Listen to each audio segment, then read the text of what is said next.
ডেমনস্ট্রেশনে যে আই মেকআপটা আমি করে থাকি সেটা তোমাদের সাথে শর্টে করে আমি শেয়ার করি। ভাবলাম সবসময় ডেমনস্ট্রেশনেই বা আই মেকআপটা শেয়ার করব কেন, একবার রিয়েল ক্লায়েন্টের ওপরে যে আই মেকআপটা করি শর্ট টাইমের মধ্যে জাস্ট 10 মিনিটের মধ্যে একটা ব্রাইডাল কাটক্রিস আই মেকআপ করি, সেখানে আমি কেন তোমাদেরকে দেখাবো না যে এত কম টাইমের মধ্যেও আমরা কাটক্রিস করে থাকি। তো চলো আজকে খুব কম টাইমের মধ্যে আমরা সেখানে কিপ করে একটা রিয়েল ক্লায়েন্টের ওপরে আমরা 10 মিনিটের মধ্যে একটা কাটক্রিস আই মেকআপ করে নেব। তো ফার্স্টেই দেখো আমি হচ্ছে মেকআপের বেসের পরেই হচ্ছে আইব্রোটা করি। তোমাদের ইচ্ছা তোমরা মেকআপের আগেও করে নিতে পারো, আমার সুবিধার জন্য আমি মেকআপের পরেই আইব্রোটা করি। খুব সুন্দর করে আইব্রোটাকে ড্র করে নিই, আর বেশি সুবিধা হয় কারণ আমাদের পুরো কাটিংটা করা থাকে যেন মনে হয়।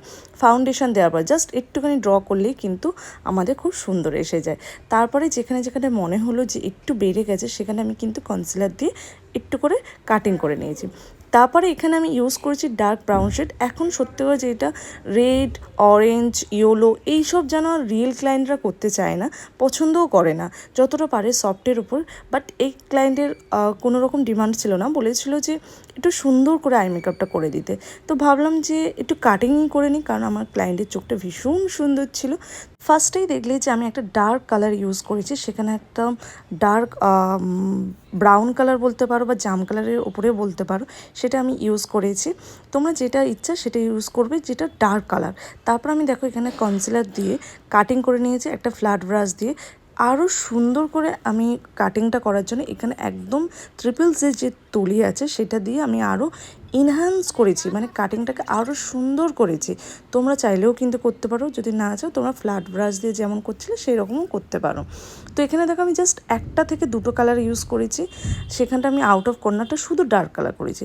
তারপরে এখানটা আমি কনসিলার দিয়ে সুন্দর করে কাটিং, তোমরা চাইলে কিন্তু আইভরি দিয়েও করতে পারো। আমি এখানে পিএসসি এইচডি কনসিলার ইউজ করেছি, আমার ভীষণ ভালো লাগে, ওই জন্য আমি কনসিলারটা ইউজ করেছি এখানে। তারপর আমি নেক্সট ইউজ করেছি আমার এখানে যে প্যালেট ছিল, প্যালেটের মধ্যে যেটা শিমারি ক্রিমি শিমারি ছিল সেটা আমি ইউজ করেছি, ডিরেক্ট ইউজ করেছি। কোনো রকম আইভরিতে কোনো রকম পাউডার ইউজ করিনি, কোনো রকম কিছু ইউজ করিনি, ডিরেক্ট কিন্তু আমি কনসিলারের ওপর একটু ড্রাই করে হালকা কনসিলার ইউজ করেছি, দিয়ে আমি শিমারি যেটা গ্লিটার শিমারি ছিল সেটাই আমি কিন্তু ক্রিমিটা ইউজ করে নিয়েছি।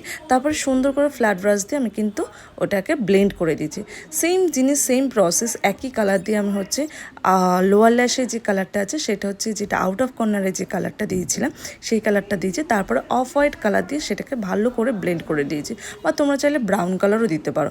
আমি এখানে off white colour brown colour মিশিয়ে দিয়েছি। তারপরে আমি এখানটা লিকুইড লাইনার ইউজ করেছি।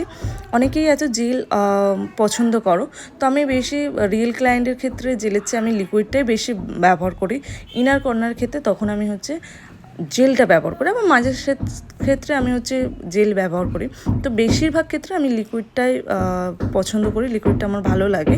সেই জন্য এখানে কিন্তু লিকুইডটা দেওয়ার পরে সঙ্গে সঙ্গে আইস খুললে হবে না, একটু জাস্ট ড্রাই হতে দেবে, তারপরে কিন্তু খুলবে, কারণ লেগে যাওয়ার সম্ভাবনা খুব বেশি থাকে।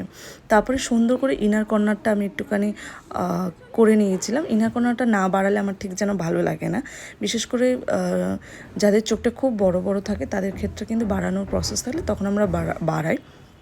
সুন্দর করে আমি লোয়ার লেসে মাস্কারা দিয়েছিলাম, যেহেতু এখানটায় কোনো রকম কাজল হোয়াইট বলো ব্ল্যাক বলো কাজল আমি ইউজ করিনি, আমি হালকা করে জাস্ট মাস্কারা দিয়েছি। তারপর ব্রাউন এরিয়া হাইলাইট ইউজ করেছি। তো ফাইনালি এই আই মেকআপটা চলে এলো কাট ক্রিসের ওপর। তো তোমরা অবশ্যই জানাবে আজকে আই মেকআপটা কেমন লাগলো, ভালো লাগলে শেয়ার করে দেবো। Thank you.